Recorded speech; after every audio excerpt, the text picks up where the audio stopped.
Boa tarde a todos. Vamos começar então esta segunda sessão da tarde, intitulada Poetas do Mundo, e em que conseguimos reunir, além de um poeta português, evidentemente, porque tinha que ser, poetas de várias nacionalidades e origens que residem hoje em Lisboa ou, se não residem totalmente, passam cá grandes temporadas. Por uma questão de estratégia ou de necessidade, eu vou começar por falar e dar a palavra a este senhor, porque ele tem a seguir que ainda ir apanhar um comboio para a Covilhã. E, portanto, ele vai falar e depois sai imediatamente. O Ustad Fazal Spand nasceu em 1990 no Afeganistão. Nasceu em Herat, estudou em Cabul e viveu em Cabul. Desde há vários anos está em Portugal. Eu cheguei em Portugal em fim de 2021. Quando os talibãs chegaram do Afeganistão, eu veio em Portugal com outros músicos. Exatamente. Portanto, ele é músico, é também professor de música e é poeta. E eu tenho muita pena que nós não possamos ter aqui um projetor, um ecrã e um projetor, mas vocês podem encontrá-lo no YouTube, porque são muito bonitas as atuações, digamos assim, que ele faz, misturando a poesia com a música. Aqui não vamos ter a possibilidade de ouvir isso, mas, de qualquer maneira, o Ustad vai fazer uma coisa, vai ler 2 poemas dele, um já na tradução portuguesa e outro na sua língua persa. E, portanto, eu já tive a oportunidade de o ouvir e quanto a mim, é uma coisa, é uma tradição e uma cultura completamente diferente, mas há todo mesmo quando não se percebem as palavras, há qualquer coisa de encantatório que explique que realmente a poesia muitas vezes não tenha ou não precisa ser traduzida e podem as pessoas não perceber o que estão a ouvir, mas há qualquer coisa que passa sempre para os outros. E, portanto, eu depois falarei dos outros, mas vamos deixar então que o Ustad comece por nos falar, que diga os seus poemas, mas eu gostava também que ele dissesse o que é para ele, enquanto poeta, estar a escrever, porque certamente está a escrever, num país que não é o dele. Está bem. Boa tarde a todos. Muito obrigado a todos. Sou o Ustad Fazal Spand, do Afeganistão. Estou aqui em Portugal. Moro em Portugal há 3 anos. Eu estou a aprender 2 línguas, inglês e português, ao mesmo tempo aqui em Portugal. Ainda não falo bem português nem não inglês. Muito desculpa. Estou muito feliz que estou convosco, com vocês. Poesia, eu comecei a escrever poesia quando eu era estudante na escola no Afeganistão. Eu escrevi poesia, mas eu não publico. Até um dia que o meu professor de língua persa, que ele lê, ele diz que este poema daqui é muito lindo, eu disse que eu escrevo. Ele mandou este poema para o jornal da escola que eu estudei, eu era estudante, a escola da Ustad Kamaluddin Behzad, que foi uma escola de arte e de música no Iraque. Depois deste poema que eu vi no jornal, eu comecei a escrever com mais forte. Eu continuei a escrever poemas e depois eu parou, porque a gente fala que tu estás poeta ou tu estás a escrever poema. Depois eu senti que eles fizeram brincar comigo. Com um tempo curto eu parou de escrever. Depois começou outra vez. Até eu falei com uma professora e uma grande poeta do Afeganistão que se chama Ustad Ali Majid Sapan. Ele é citarista também, que ele mora no Cabul. Eu aprendi a citar. Ele é um sufi e poeta, que ele escreve poeta sufi e ele lê muito bem poetas do Bidil, que é um grande poeta, poesia persa. Eu comecei a escrever poeta sufi e ele teve um livro que se chama Nawai Taradel em língua persa, que significa voz de cordas de coração. E ele deu um livro para mim que eu todos os dias eu li este livro e eu gostava muito, e eu disse que para mim este livro é Coran e Kharabat. Kharabat é um lugar do Cabul que todos os músicos moram nesta zona. E Coran é livro que é muito importante para os muçulmanos.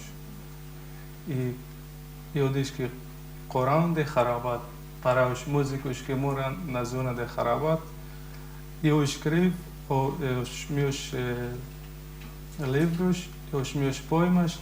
Eu fiz um livro que se chama Coran Kharabat, em língua persa. Mas finalmente, quando eu cheguei em Portugal, aqui também, quando eu tenho sentimentos, eu escrevo os meus sentimentos como texto, como poema, mas infelizmente agora não posso em português diretamente. Eu escrevo em persa. Eu gostaria que traduzir estes poemas em português com a ajuda de amigos que eu tenho em Óbidos. Eles dizem que estes poemas bonitos vamos traduzir em português. O problema foi que eles não falam persa e eu não posso falar português. Foi muito difícil.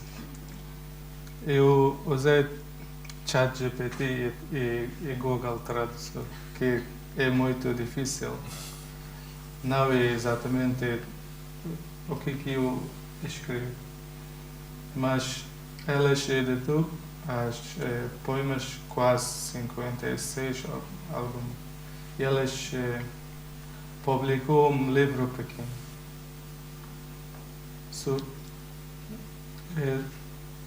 Quando eu vi no jornal do Afeganistão que os talibãs abandonaram e proibiram falar sobre mulheres do Afeganistão, normalmente eu não falo com a minha irmã, as minhas irmãs. Um dia que eu mandei mensagem, eu falei com ela, ela teve 25 anos e foi segundo semestre para ela que talibãs chegou no Afeganistão e ele não podia continuar a estudar. Ela foi muito triste. Ela disse para mim que eu não quero continuar a vida. E eu escrevo um poema sobre mulheres do Afeganistão, mas não diretamente. Eu escrevo o nome do poema, O Voo de Rochinol, que Rochinol é símbolo de mulheres do Afeganistão que agora não podiam falar e cantar. O Afeganistão é como uma jardim, e mulheres como Rochinol que agora não podiam voar e não podiam falar. So, este poema eu traduzi e depois, com a ajuda de poetas que moram em Brinjil, ela, Cristina Takalim, ela adaptou este poema e depois, com a ajuda de atores em Setúbal, nós fizemos um vídeo poema. So, eu posso ler este poema em persa, mas não temos partilhar. Vocês, se querem, posso partilhar contigo. O nome do poema é O Voo de Rochinol.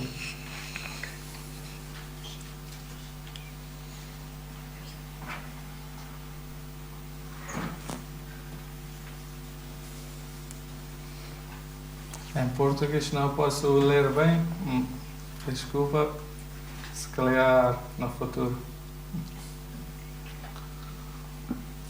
پرواز بلبل. الا ای بلبل محزون چه مظلومانه در بندی، شده فصل بهار و گل تو ای بلبل نمی خندی. جهان در جوش و مستی و تو در کنج قفس حیران، نه بال پر زدن داری نه آوای شکومندی. تو روزی بلبل مست و غزلخوان چمن بودی، نماد عشق و مهر و الفت و فریاد آزادی.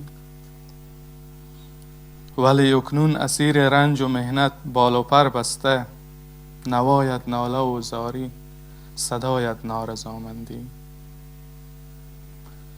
چونین خاموش و پربسته، چونین حیران و سرگشته، نمی شاید تو را ای بلبل زیبای نوربندی.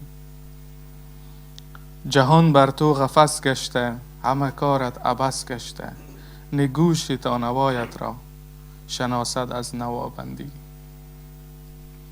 مکن باور اسیری را، مپندار این حقیری را، تو با روحت به پرواز و بشکن این قفس بندی. دوباره گل به گلشن میرسد روزی، تو باور کن دوباره پر زدن خواهی نمود و عیش و آزادی. So, este poema que eu li. Tens a versão portuguesa? Tenho, mas não posso. Mas eu leio. Posso. Dá-me a versão portuguesa. Posso. Que é muito bonita, eu conheço-a.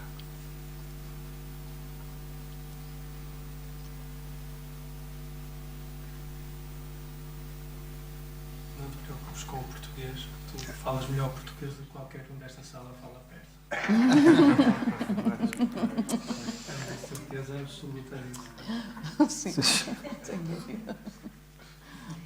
E muitos portugueses.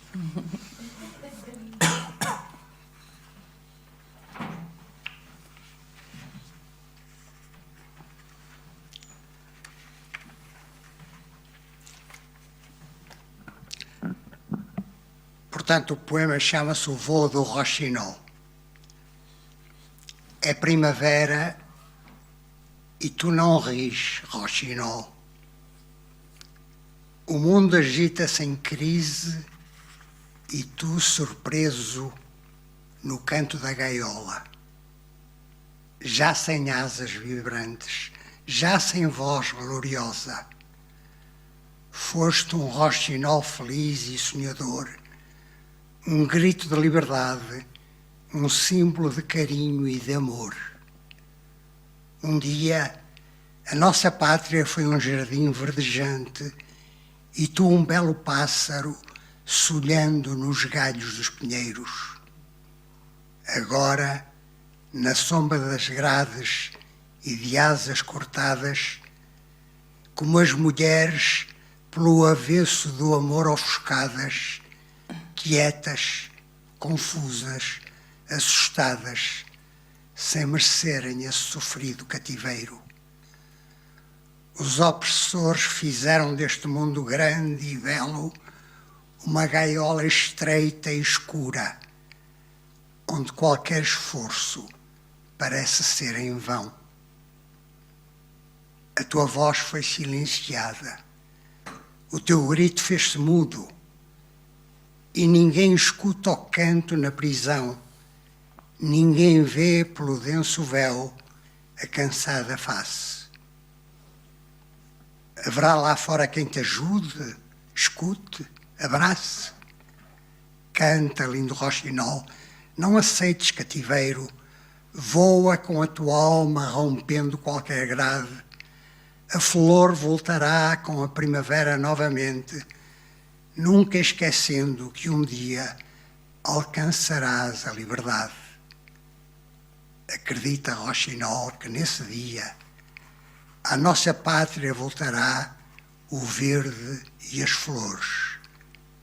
Será a hora e um novo tempo para as tuas asas tocarem o coração do vento.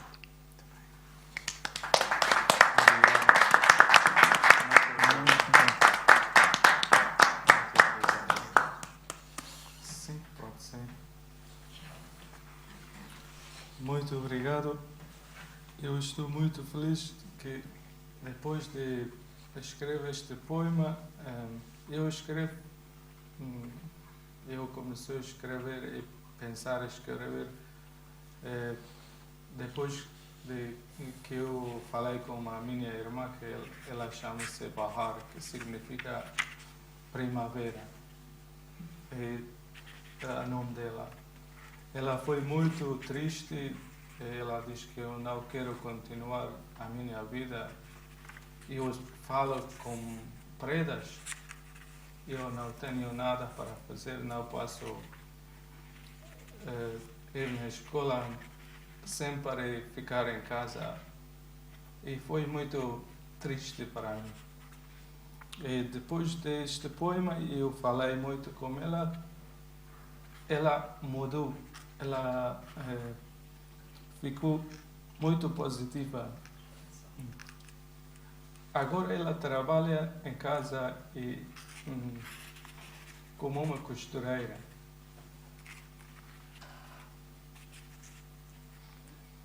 E outro poema que eu estou a ler várias vezes com uma banda que nós temos com música alentejana e música do Afeganistão que se chama Além Kabul. Nós temos uma música que se chama Flor de Fome. E Flor de Fome foi um poema de uma poeta que se chama Nadia Anjuman, e ela é na minha cidade do Herat. E durante a primeira vez que Talibã foi no Afeganistão, e mulheres não podiam escrever e estudar, e a escola foi abandonada para as mulheres.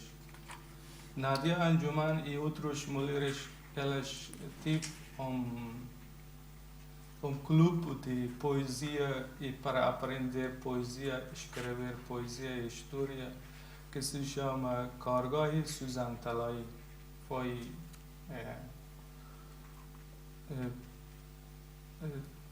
em uma casa de uma pessoa e foi não sei como se diz em português, segredo. E depois ela estudei literatura persa na Universidade de Herat. Eu também estudei na Universidade de Herat. E depois a esposa dela, ele morreu porque a esposa dela matou dela.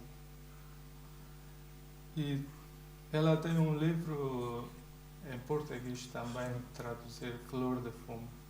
Nós fizemos uma música, Flor de Fumo, e este poema é uma resposta para o Nadia Anjuman, a situação dela. Que durante o concerto eu li este poema em português. Não sei que posso pronunciar bem, não, desculpa. O poema chama-se Poemas Frescos e Ébrios Meus. Vê como brotam do meu peito, vê e ouve a minha história. Faz de mim o que quiseres, mas não afastes o meu amor. Melhor que me renegues do que quebrares a minha taça de vinho. Sou o incenso que se esfuma no teu fogo. Onde estás, ó luz do meu lar? No cimo do pedestal deite o meu coração. A partir deste momento és a minha deusa. Dos meus lábios não sei nome que não o teu. Vem-me recuperar a ruína desta casa. Afogo-me no teu mar de mágoa, o meu amor. Vem-me leva a esta miséria do meu peito. Esfumo-me como uma vela neste ritual, sem borboleta que se queime na minha chama. Estou prisioneiro a uma vida, meu Deus. Liberta os meus pés destas correntes. Mundo, não provei outro nectar que não o da amargura. Minha juventude foi tirada de mim. Após a minha morte, qual o valor deste? Poemas frescos e ébrios meus.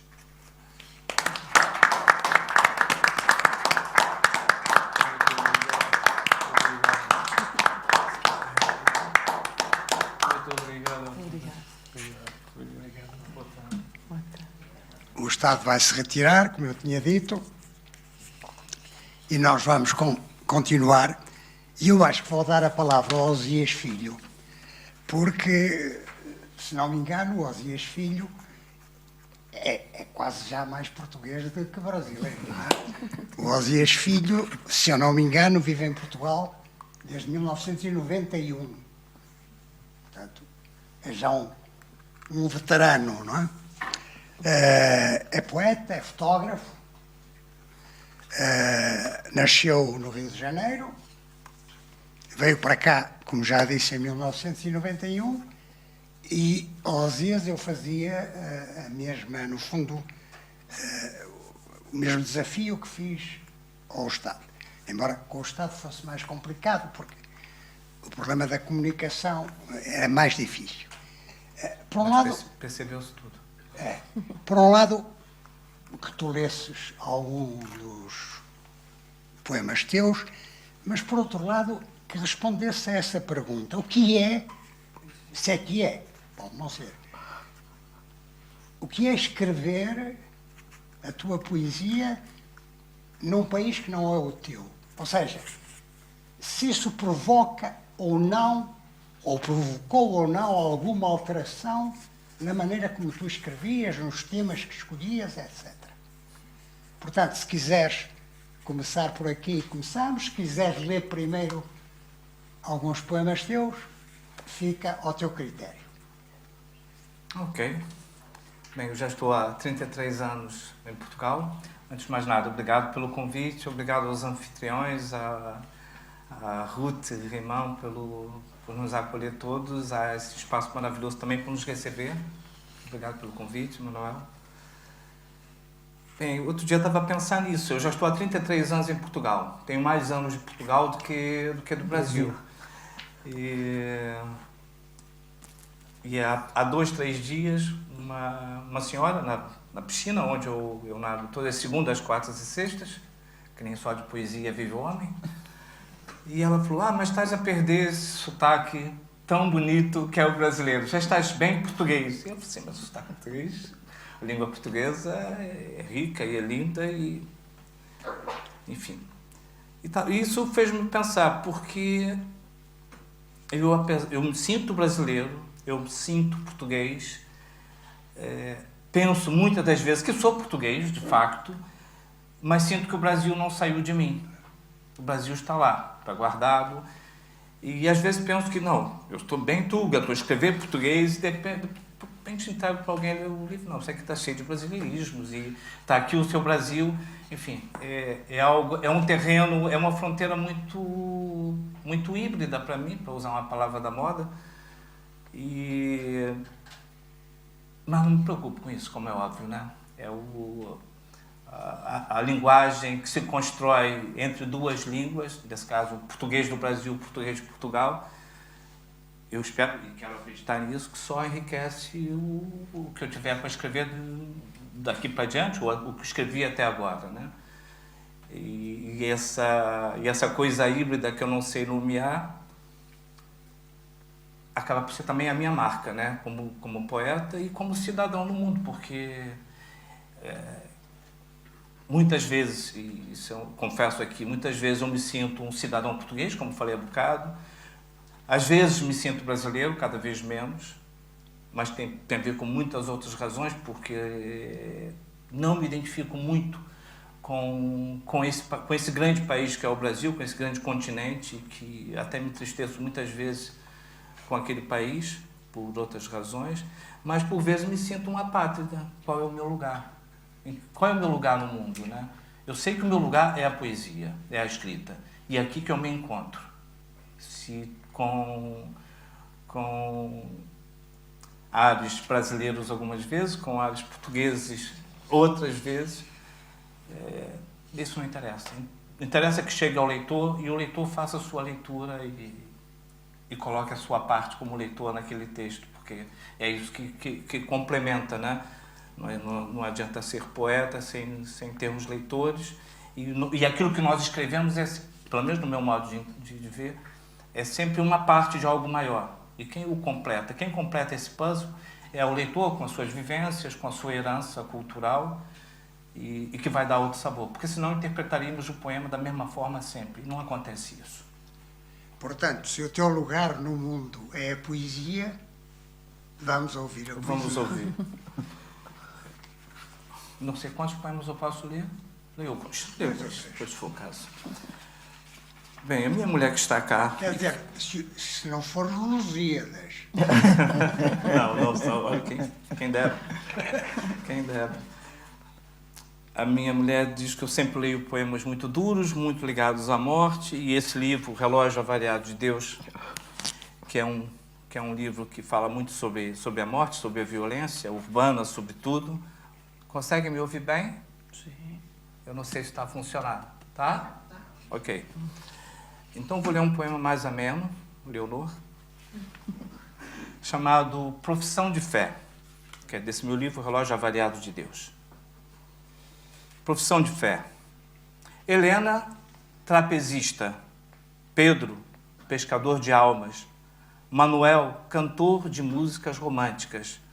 Inês, jornalista de um semanário religioso. Josefa, prostituta de luxo. Orfeu, professor de educação física.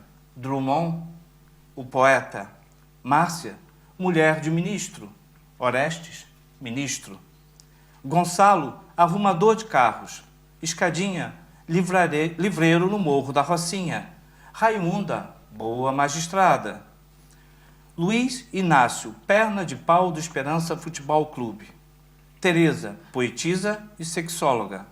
Amélia, florista na Praça das Camélias. Pelé, tocador de tuba. Epaminondas, filósofo ateu. Francisco, pai de santo. Vó Ernestina, contrabandista de Muamba, Paraguaia. Afinal, o que você queria ser quando criança? E agora um poema desse mesmo livro, não menos humorado, e que dá título ao livro, que chama-se O Relógio Avariado de Deus. Um poema que fala de morte, de uma outra morte, não uma morte da violência urbana. A nossa urbanidade poderá estar lá presente. E diz assim o Relógio Avariado de Deus.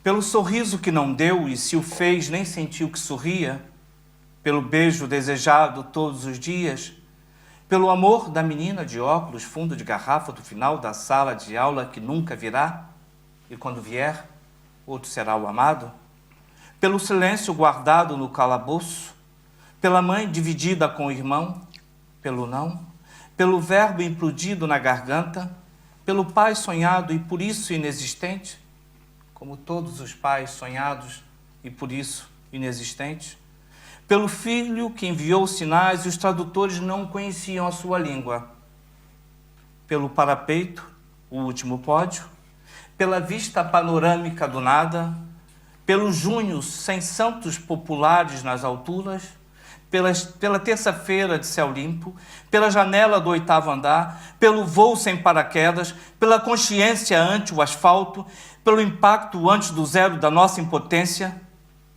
morreste-nos.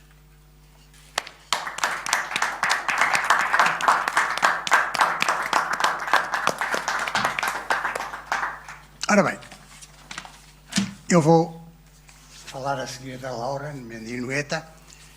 A Laura Mendinueta é da Colômbia, está em Portugal, suponho, desde 77, mais ou menos, não? Não. 77 eu nasci. Ah, não, desculpa. Seria portuguesa. 2007.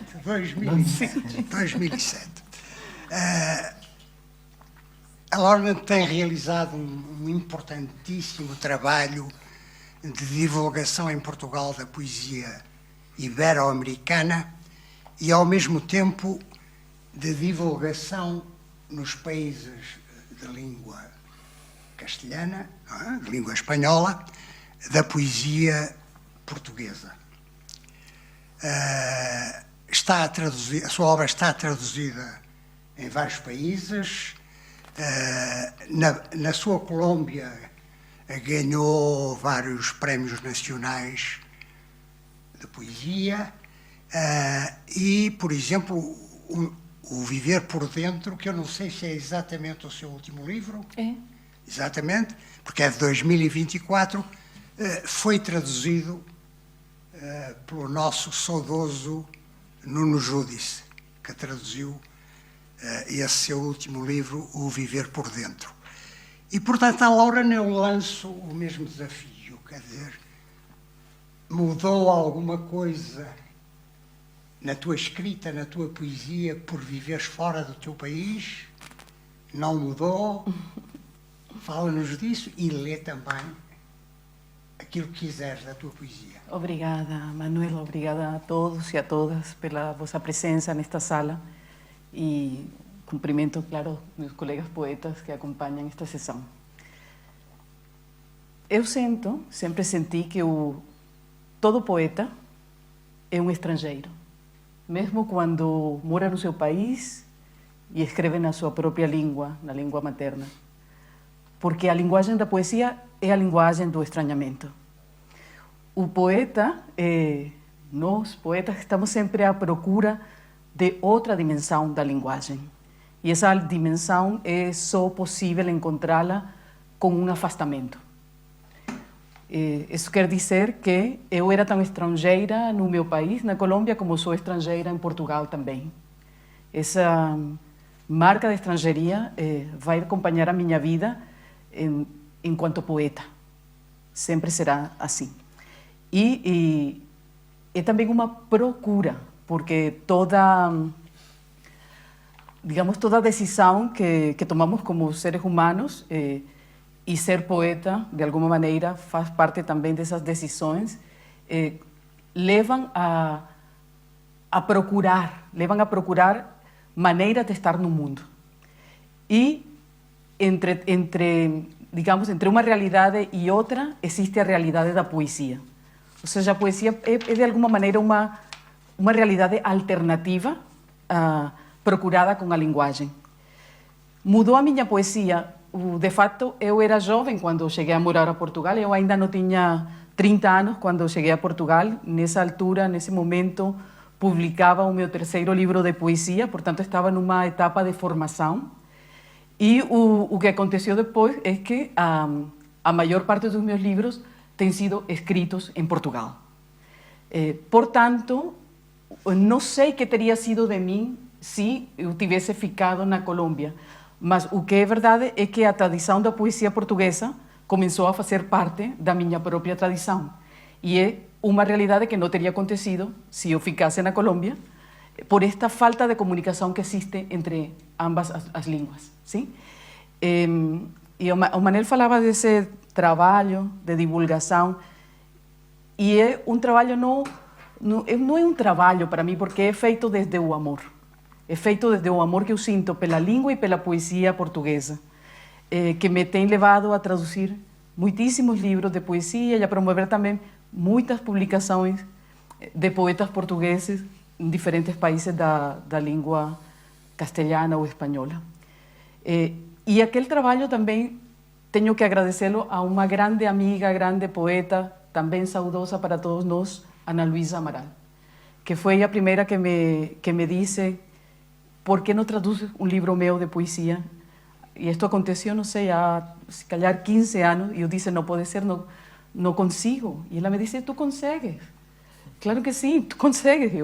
Eu pensei, quando uma pessoa da altura, da Ana Luísa Amaral, disse que eu consigo, é porque eu consigo. Então, nesse momento, aceitei e comecei a fazê-lo de maneira que sempre me lembrava de uma tia minha na Colômbia que dizia: nunca aprendas a fazer uma coisa que não gostes de fazer, porque vais ter de fazê-la toda a vida. E cada ano eu digo: este ano vou traduzir menos. E o ano que traduzo menos, traduzo 3 livros. Sim? Então, por sorte, é uma tarefa que gosto. E, portanto, tem sido uma tarefa que me tem enriquecido também na minha própria poesia, na minha própria obra literária, e que agradeço imenso a Ana Luísa me ter empurrado de alguma maneira a entrar a esse mundo. Então, eu agora vou ler um par de poemas. O primeiro está dedicado a Nuno Giudice, que, como bem disse o Manel, foi o tradutor deste livro. E é um poema que também fala de Lisboa, que é para mim um dos meus grandes amores, esta cidade que tanto amo. E vais ler em português? E vou ler em português, sim. Conecto meu sotaque. Luz de julho em Lisboa, para Nuno Giudice. Esta luz que atravessa a janela, esta claridade solar que não dói, sutil como folha que plana, aninha nos meus ossos. A luz de julho em Lisboa possui uma cor, nem branca nem amarela, dourada. Como as folhas de um livro muito velho, esta luz também repousa sobre as prateleiras, funde-se na biblioteca e nas minhas mãos. Pensar e sentir, luz e janela, Lisboa fora e dentro, uma mancha dourada sobre todas as cores. Só a janela me separa do mundo. A luz que me visita é uma verdade alegre no meio de tanta incerteza. E vou ler outro poema, que é o primeiro poema do livro. A minha vizinha. A minha vizinha é poeta e vive só. As paredes que nos separam são finas como folhas de papel. Cada manhã a ouço a caminhar pelo seu longo corredor, arrastando versos mudos. Quase consigo ouvir o gesto da sua mão quando a colherinha dá voltas no café. Durante a tarde, a minha vizinha levita sobre o seu longo corredor. Consigo ouvir a gravidade do seu corpo, os gestos da sua mão enquanto escreve um poema iluminado. nunca vi o seu rosto. Está sempre sepultado num manuscrito. Na outra noite, batia a sua porta com o meu punho fechado. Várias vezes bati, imitando o pulsar de um coração. Vagarosa, abriu-me a porta e via transformar-se em estátua no fundo do corredor.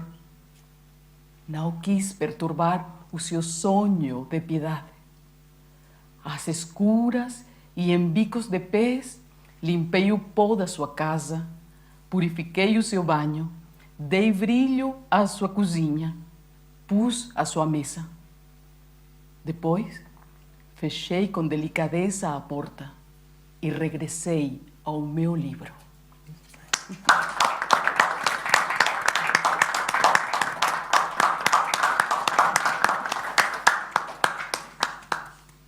Ora bem, vamos dar agora lugar ao João Fernando André. O João Fernando André nasceu na Calama em 1955, é verdade, não é? Um jovem, é um jovem. É crítico literário, é professor de língua portuguesa e literatura. Tem vários livros de poesia publicados, está representado em várias antologias. Neste momento está em Lisboa, eu não sei se está entre cá e lá. Entre cá e lá. Entre cá e lá, pois é o caso que eu referi ao princípio, quando referi que havia poetas que não viviam propriamente em Lisboa, mas que passavam uma parte da sua vida em Lisboa.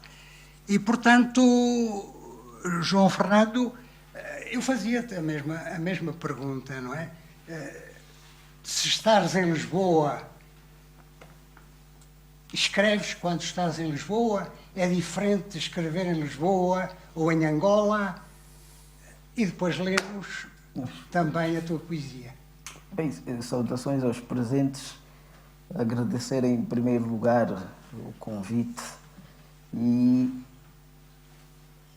dizer que mais iniciativas como o Palavrio devem continuar a existir, porque este é o meio que nós precisamos neste momento de muita conturbação. Aliás, o mundo sempre foi um momento de luta dialética entre o bem e o mal. Estar em Lisboa acaba por fazer parte também da minha vida e acredito naquilo que diria o Agamben: há uns gênios do lugar e estes gênios do lugar alteram em nós parte dos nossos processos psicomotor, mas também do modo como nós olhamos as coisas. E aquilo que dizia Lauren, parece que o poeta é sempre um estranho.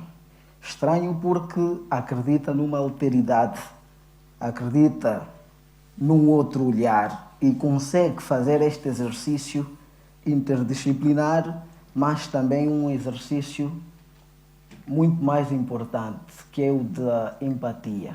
Nestes tempos em que o ser humano é cada vez mais reduzido à máquina, tanto uma espécie de uberização do ser, diríamos mesmo isso, não é?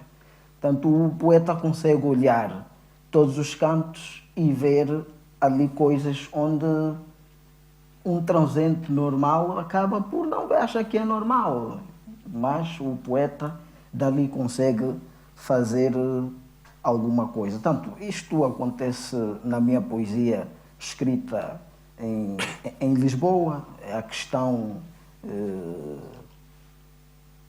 dos que vêm com a ideia de busca por algo melhor, mas chegam neste espaço, encontram o que há de melhor, mas também encontram as dificuldades administrativas, de aquisição. Depois, todo um conjunto destes elementos acabam por fazer parte da minha poesia escrita em Portugal. E estes gênios do lugar é o grande elemento que é capaz de nos mover a esta adaptação poética.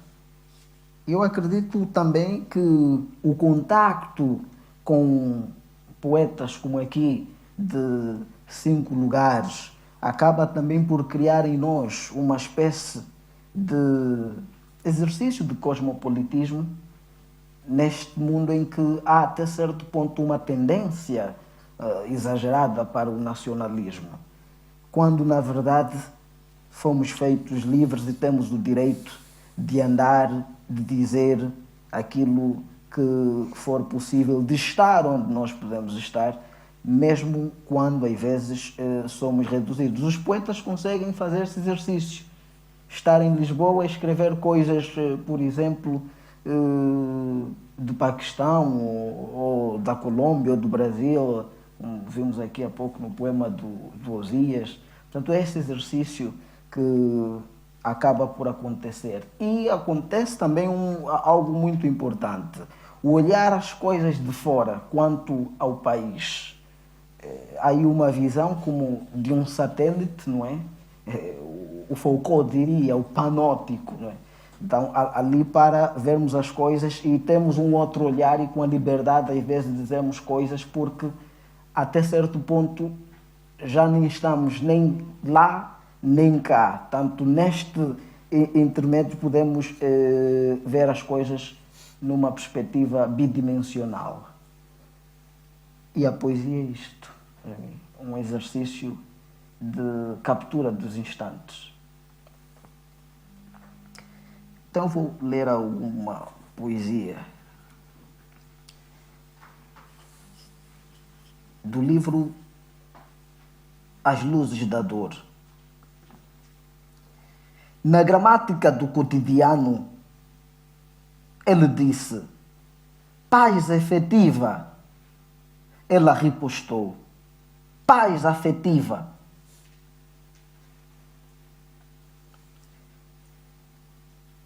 Tons de luz voando na maresia, uma escuridão fulgurante cortando o absurdo dos dias, lâminas de dúvidas germinando a dor, o dia da cor amarga dos sonhos empurrando as portas da esperança, Deus feito o preço do amanhã, inflacionando o pêndulo da vida, máquinas humanas afogando-se na catedral do capital, versos abutres pregando na cidade santa, a empresa do mal vendendo a banalidade, a dor do lastro dos dias rasgada, o núcleo do globo azul gaseificando, ferve a terra morta, as cores feridas, demasiado feridas, lampejam peixes abissais.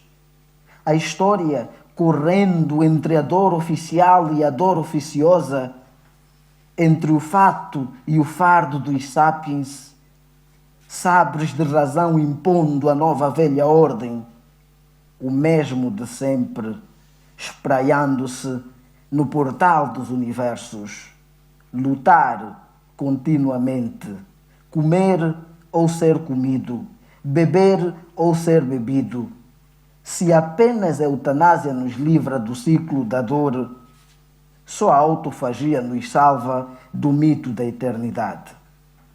Leitor hipócrita, meu semelhante, as tuas lágrimas já desenterraste?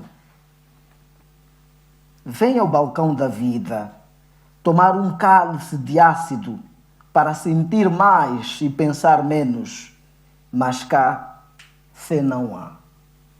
Obrigado.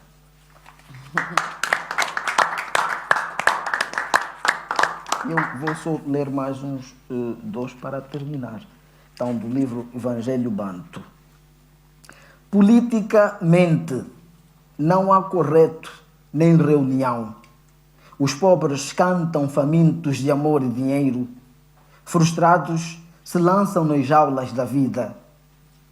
Desarmem o pobre com pão e água, e ele doará um voto agridoce. E termino com o poema doutrinário, parte 4. Síria, Palestina, África é um corpo inerte, onde cada abutre debica o seu pedaço, ou caga e vai embora. Nunca direi que salvei o mundo. Renuncio-me.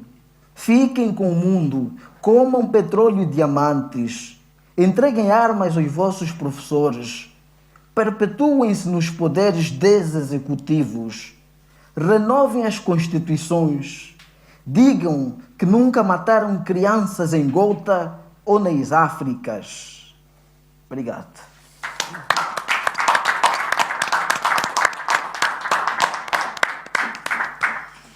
Ora bem, eu tinha que deixar para o fim, por razões óbvias, de cortesia, o Jorge Reixá. Não lhe vou perguntar se é diferente escrever poesia em Famalicão ou em Lisboa, porque a pergunta, acho eu, não faz grande sentido. O Jorge nasceu em Famalicão em 1977,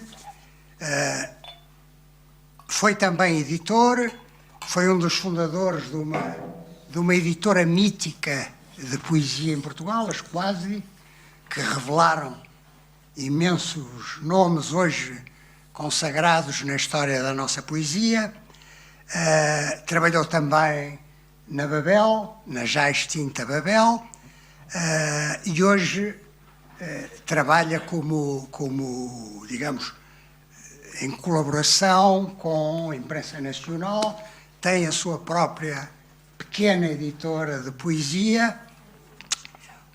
A sua poesia está reunida recentemente num volume chamado Prado do Repouso, que venceu, ou acaba de vencer, há muito pouco tempo, o Prémio Literário da Fundação Inês de Castro. Está ligado também a alguns projetos televisivos, aliás, um deles bem recente, o outro creio que ainda não começou a ir para o ar, o primeiro ligado a Camões e o em construção ligado a Camilo Castelo Branco. E, portanto, Jorge, a ti não te vou perguntar se é diferente escrever em Famalicão ou em Lisboa, mas gostaria que, antes de leres alguns dos teus poemas, discorresses um pouco como o que é para ti a poesia e um pouco na linha daquilo que os teus colegas de painel fizeram. Então, boa tarde a todos. Muito obrigado por estarem desse lado. Obrigado ao Manel pelo convite, que sou também dos meus colegas. Isso é a pergunta $1 milhão, não é? É uma pergunta muito lata e é mais fácil, certamente, responder a diferença entre escrever em Famalicão e em Lisboa do que dizer o que é que eu acho que é poesia. Há diferenças entre escrever em Famalicão e em Lisboa, então, diga-se. Avança por aí. Há logo uma que tem a ver... Eu vou ler aqui um poema, vou ler aqui 3 pequenos sonetos de um livro que publiquei há 15 anos e que se chama Mulher Moderna e que vou ler porque é... Estou a fazer um parênteses, mas vou ler porque tem a ver com a questão do estrangeiro de outra forma, que nós conhecemos muito bem o nosso amigo Dr. Fernando Pessoa.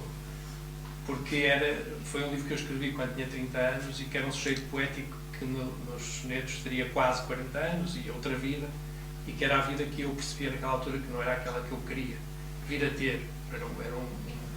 Era quase um cautionary tale. E então era eu a ser, no fundo, estrangeiro, era eu a ser outro, a escrever poesia com outra personagem, um sujeito poético.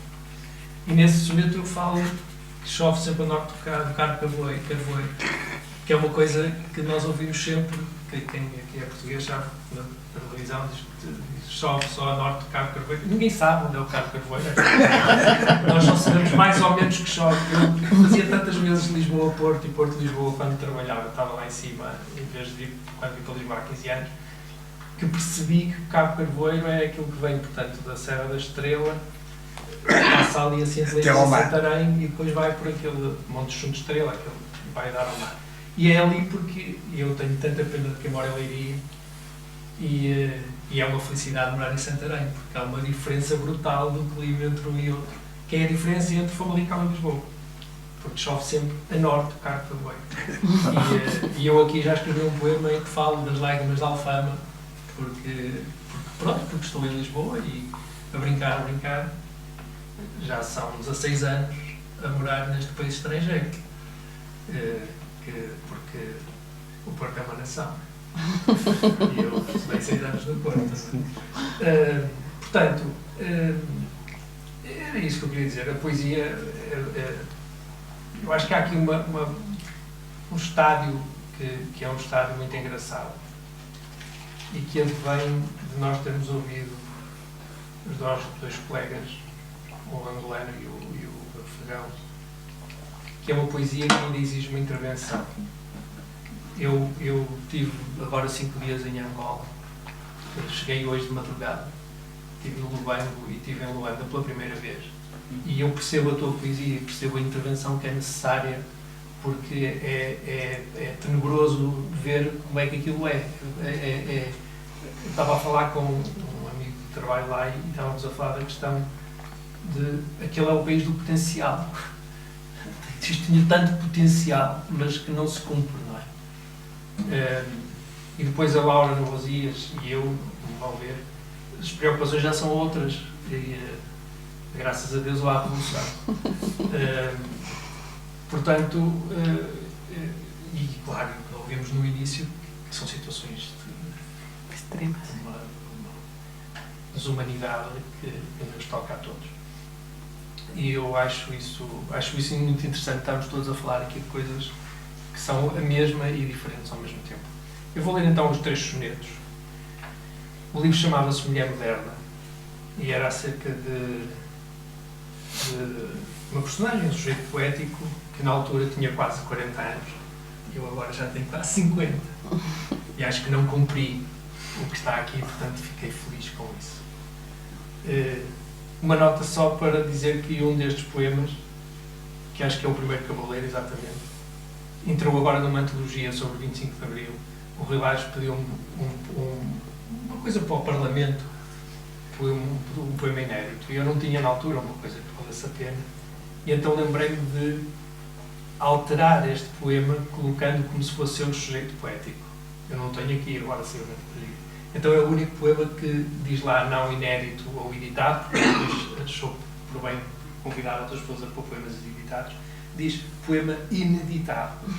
Foi editado, depois foi tornado inédito para a antologia.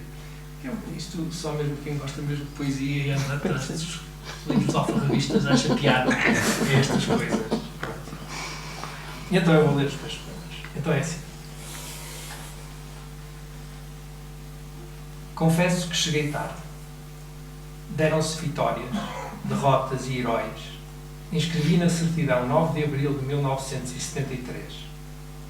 Acabou a Guerra Fria. Os espiões trocaram de lado como de beijos entre amantes. Tenho quase 40 anos. Perco a vida na segunda repartição de finanças. Sonho com batalhas apenas em filmes de Hollywood. Fico sempre quase. Procuram-se tempos que procurem heróis. Mais que salário certo e tratar dos avós. Mais do que carimbar mulheres modernas, ser um jovem empresário até aos 45. Confesso que cheguei tarde. De nada me vale a guerra e o herói que em mim arde. Segundo. Lázaro, Lázaro, para que voltar? O regresso diz da feliz partida. Sair significa existia um lugar. Lázaro, deixa-te no meio da gruta, à espera. Tenho quase 40 anos. Nunca me ensinaram porque é tão bom regressar. Lázaro, Lázaro, não voltes a casa. Não encontrarás mais do que um quarto vazio. A tua mulher a chorar o tempo perdido e a criança a brincar sem saber que havias morrido. Perdi todo o discurso de meus anos. Não tenho futuro. Rio passado das memórias que deixou e o presente não conjuga, ressuscitou. E o último, depois da série, que tem exatamente a ver com o Cabo Carvoeiro. Dizem que chove sempre a norte do Cabo Carvoeiro. A neve só nas terras mais altas. Mora ao nível do mar e, no entanto, a espuma é longe demais para molhar os pés no meio do sargaço. Nunca neva nas terras mais baixas. E chove sempre no norte, onde espalho notícias de um sol ainda mais distante. Tenho quase 40 anos e nenhuma luz. Não há quem me brilhe ou faça brilhar. Visto roupas escuras até no verão. Limito-me a arrefecer os raios na minha pele sempre fria. Aquecer é coisa que deixo para as mulheres modernas que habitam à vez o meu T1. Basta-me viver. Se soubesse para onde, aí sim, fugia.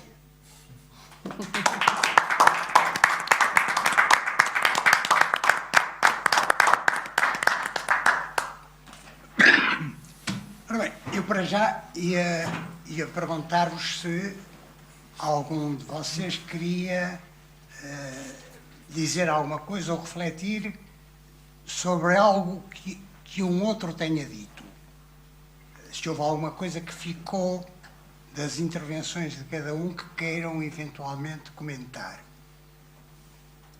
Eu posso dizer que eu me fiz poeta em Portugal. Quando vim do Brasil, só trazia na bagagem a fotografia. E a poesia nasceu no início do ano 2000. Portanto, toda a construção poética foi urdida aqui em Portugal. Então, portanto, estás mal catalogado, tu és um poeta português. Exatamente. E mesmo o meu Brasil, e aí eu me identifico com o João, apesar de sentir tudo aquilo que lá vive, sobretudo sobre a violência, é sempre uma visão de longe, uma visão distanciada, com algum sentimento, mas tenho certeza que não seria com o mesmo sentimento que se lá vivesse. Seria mais sangue na guerra. Mas vamos lá ver. Pontuando um bocadinho. De qualquer maneira, a tua reação não é exatamente a minha. Provavelmente não. Pois. Apesar de tudo, a minha distância não é a tua distância, não é? Não é. No meu caso acontece também, como eu venho de um país muito violento, que a violência sí que aparece na minha poesia, aparece sobretudo num livro que publiquei no ano 2015, uma visita ao Museu de História Natural, onde precisamente aproveito, ou seja, a metáfora é este Museu de História Natural, que literalmente é um Museu de História Natural de Lisboa, porque eu morei durante 9 anos ao pé de um museu de História Natural, e do meu quarto e da minha cozinha eu conseguia ver os jardins do museu. E visitava muito o museu, porque na altura os meus filhos mais velhos eram pequenos e íamos muito ao museu. Este museu serviu-me como uma metáfora a mim para lembrar tudo o passado também, o que acontecia na minha vida na Colômbia, porque eu venho de uma região muito violenta. E foi uma oportunidade para retomar essas experiências poeticamente e, ao longo do livro, explorar as diferentes violências, aquelas que eu, sobretudo aquelas que eu vi em primeira pessoa, sim? De fato, algumas coisas muito fortes,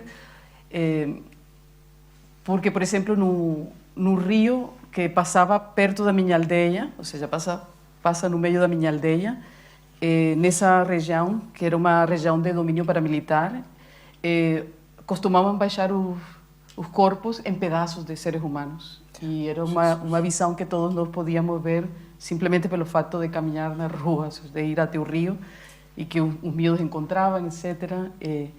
Então, isso aparece num poema e assim. E penso que esse livro ajudou-me muito a me libertar daquelas imagens, a processar aquela dor também. E aparece assim muito, não? Assassinatos na família também aparecem na minha poesia em alguns momentos.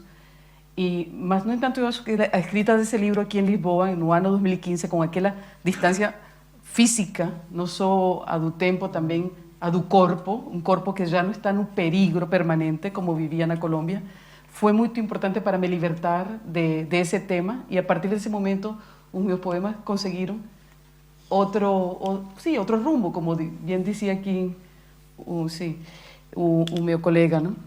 Já não parecia ser tão urgente voltar ao tema da violência, uma vez que tinha já tratado dele, e estava a morar noutro contexto, que é o contexto português?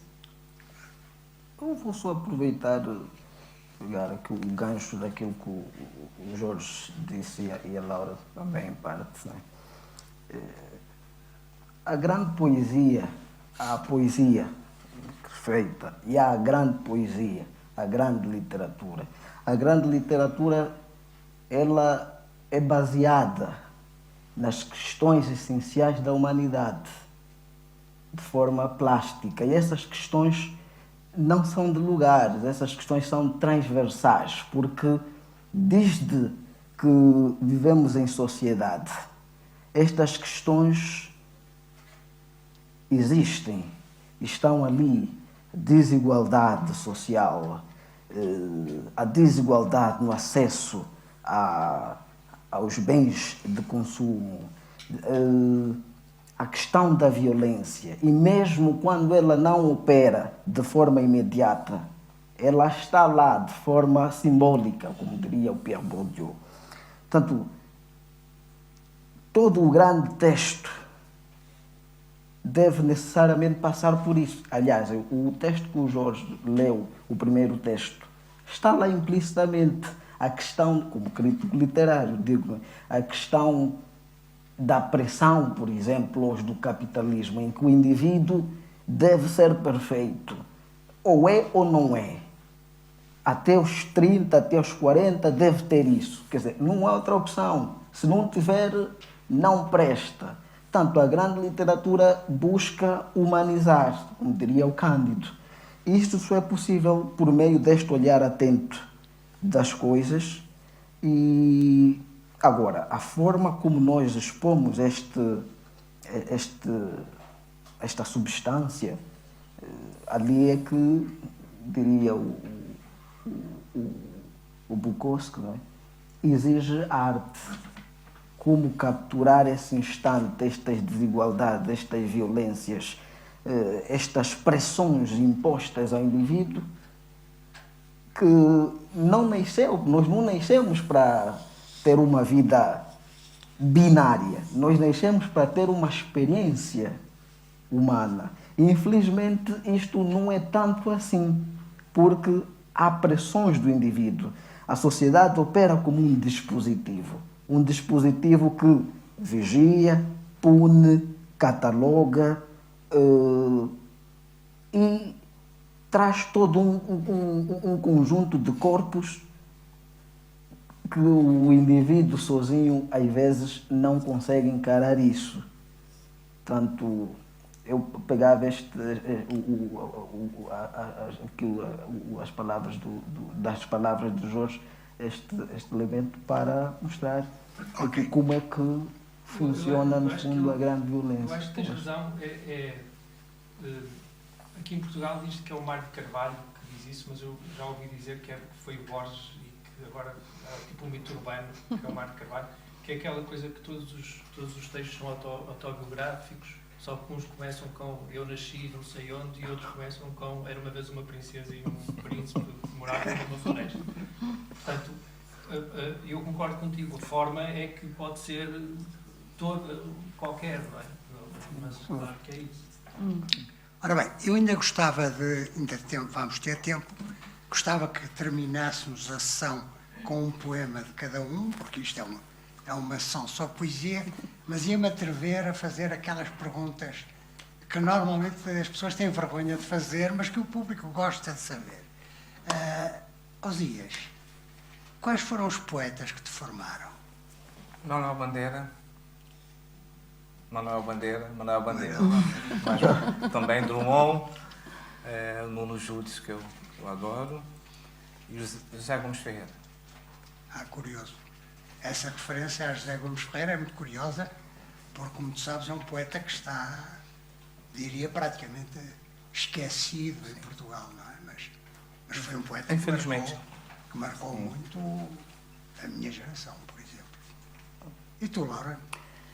Os poetas da geração do 27 foram os primeiros poetas que eu li na minha vida, porque eu trabalhava numa biblioteca e tínhamos poucos livros de poesia, mas tinha uma coleção, especialmente... Tens que explicar o que é a geração de Sí, especialmente García Lorca, que é um nome que podemos todos nos lembrar facilmente, e o seu poeta em Nova York, mas depois toda uma tradição de poesia escrita por mulheres norte-americanas, começando com Emily Dickinson, Sylvia Plath, Adrienne Rich, Juna Barnes, logo as russas, ou seja, foi como descobrindo também toda uma tradição de poesia escrita por mulheres russas, Anna Akhmatova, Marina Tsvetaeva, espanholas, colombianas, latino-americanas, foram e são, continuam a ser, porque penso que eu, antes de ser escritora, sou uma leitora, eu adoro ler, e agora estou a ler rumenas, por exemplo,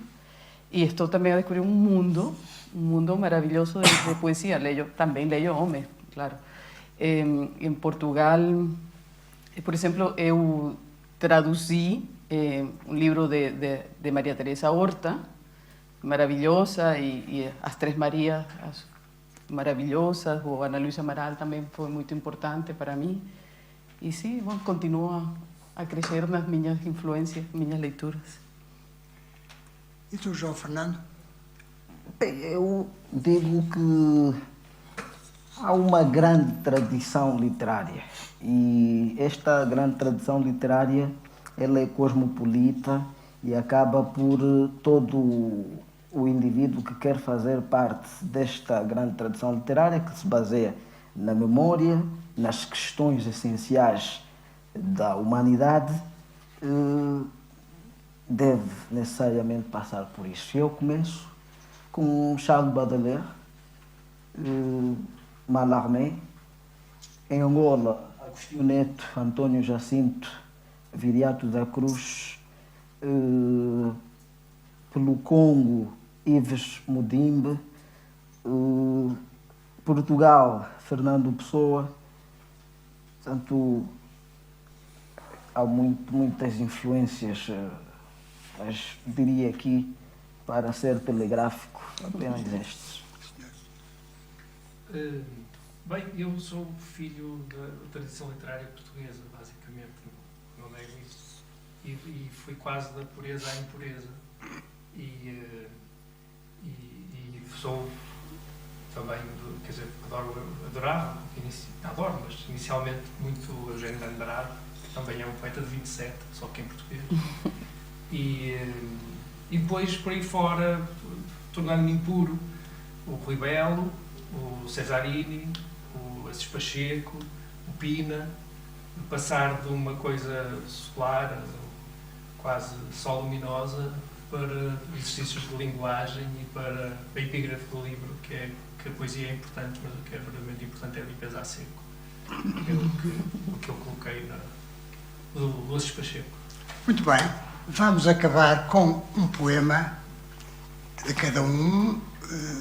Podemos ir pela ordem em que estamos sentados, portanto eu convidava, ou não, fazemos ao contrário. Começas tu, Sim, senhor. se fizeres o favor. Eu vou ler um poema que já não leio há muito tempo e que tem uma pequenina história que tu vais-me deixar dizer porque tem a sua piada. Nunca se diz isto, nunca se diz que tem uma pequena história que tem a sua piada, porque já não vai ter piada. Exatamente. Digo sempre esta asneira. Criou-se expectativas. Foi exatamente. Mas a piada é esta. Em 2001, portanto há 25 anos, eu fiz uma ligeira turnê pelo país com um jovem escritor, na altura, chamado Zé Luís Peixoto. E o Zé Luís era um rapazinho, ainda hoje é, mas pronto, tinha já uma grande legião de fãs. Eu fiz a turnê como editor, ele tinha editado a Pequenas Cebolinhas, e um dia chegaram à beira deles, com a beira dele, que disse que maravilha que o Zé Luís escreveu poemas ao filho, que o Zé Luís não tem filhos nenhuns. E o Zé Luís era muito novinho, mas já tinha uma criança naquela altura, embora não sendo casado. E então ele teve que dizer à senhora, mas eu tenho um filho. E a senhora ficou muito desiludida com aquilo. Ficou, afinal, não havia aqui encanto nenhum, tu escrevias o poema ao teu filho. E eu na altura, isto foi em 2001 ou 2002, não tinha filho nenhum. E achei, deve ser tão engraçado escrever um poema ao filho que nós não temos. Então eu escrevi um poema ao filho, que saiu em 2002, dedicado ao Rafael, e que depois, numa edição subsequente, foi dedicado ao Guilherme, que nasceu em 2006. E que neste momento tem 18 anos. E essa é que é a tragédia. Pronto. Tragédia, quer dizer. E isto chama-se Poema ao Filho, então.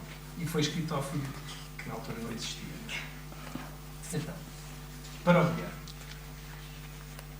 Cresceste tanto que deixaste os meus braços para trás. Antes, chamavas e eu ia levantar-te o berço, preocupado com o teu choro. Tu nos meus braços, deitado e tão pequeno, abraçavas-te muito à minha preocupação. Dizias baixinho, vamos ouvir música, quero dançar contigo até que os demónios da noite sejam longe. E eu ia tanto como nunca, eu que nunca dancei para ninguém. Ligava a música, colocava-a baixinho, tão baixinho que só nós sentíamos o seu som. A rare and blistering sun shines down on Grace Cathedral Park. E dançávamos. Ao som da música eu era o pai, ao som da música tu eras o filho. Dançávamos como dois anjos, sabes? Mas isso é muito expressivo e fica mal no poema. Dançávamos heróis, ainda é mais bonito. Eu era o teu herói, aquele que te abraçava o corpo pequeno, muito nu e encostado a mim. Tu eras o meu herói, as mãos jovens ainda te seguravam com a força toda do mundo. Podem dizer que dançarias com qualquer um que te levantasse do berço e te sossegasse o sono. Mas não. Quem diz isso nunca foi teu pai e nunca te sentiu filho. Nós éramos um só. Um lugar comum, eu sei, mas éramos. Eu apenas contigo nos braços, minha única roupa, único conforto, única proteção. Tu, embrulhada em mim, pela tua pequena pele, inseguro e tímido.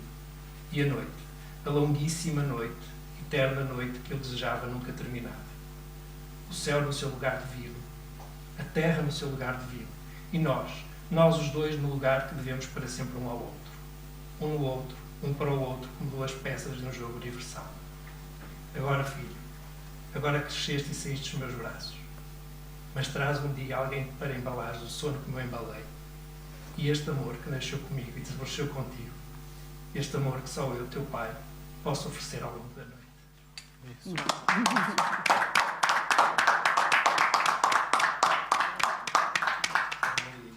João Fernando. Os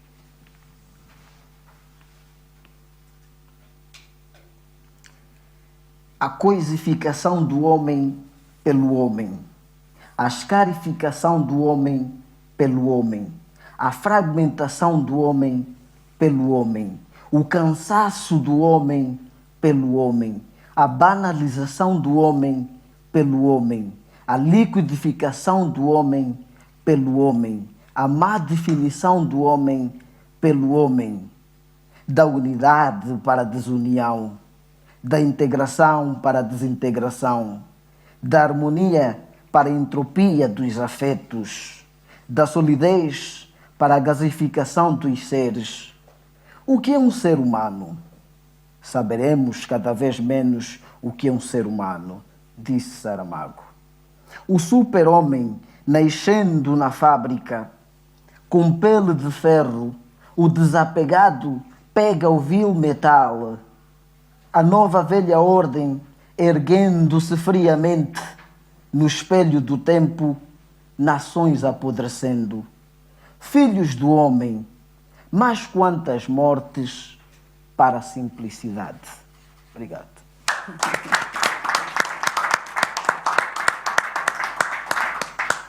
Osias. Obrigado. Duas pequeníssimas histórias. Antes de ler o poema são 3 pequenos poemas. Uma janela da memória. Desse livro, Os Cavalos Adoram Maçãs.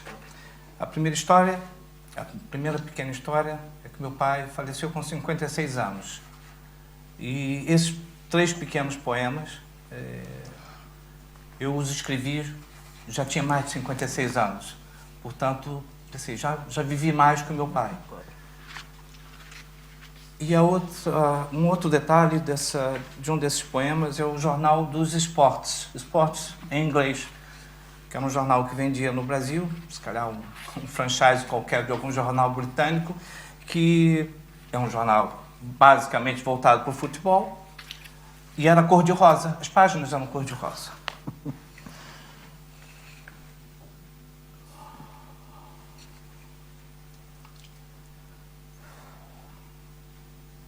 Vejo meu pai ao virar da esquina. Traz o rosa do Jornal dos Esportes debaixo do braço e um saco de pães franceses na mesma mão do cigarro aceso. Todo ele é aromas e sabores na alvorada. Futebol, filhos, futuro.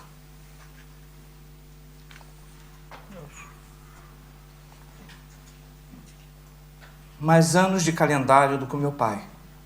Entanto, o espelho insiste em devolver-me a sua imagem.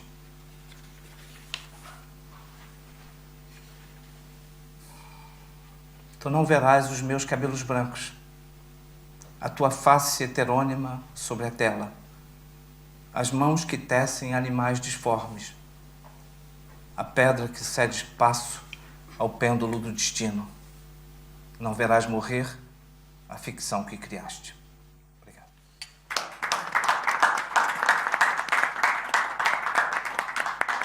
Laura, não ia-te fazer uma partida.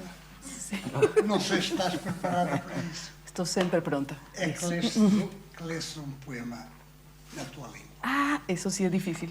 No estou nada preparada, não posso. Não tens no Não telemóvel. posso. Não, não posso. E de cor também não. Ai, de cor. Não arrisques, não arrisques. De cor, de cor. Sí, de cor puede ser. Sí. Então. Vamos a ver.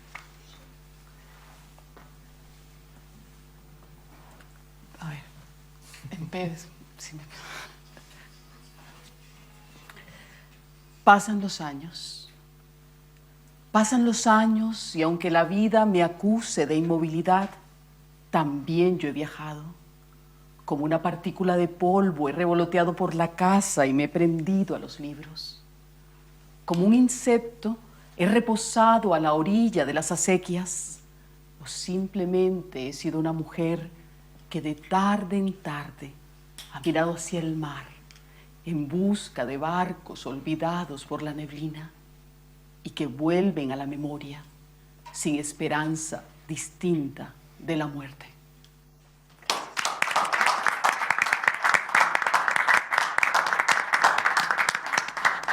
Muito obrigado a todos. Eu fiz esta partida à Lauren porque dizem, eu não posso jurar que isto é verdade, mas dizem os meus amigos da América Latina que o colombiano é a língua, é a maneira mais doce de falar a língua espanhola. Muito obrigado aos quatro e muito obrigado a todos pela vossa presença.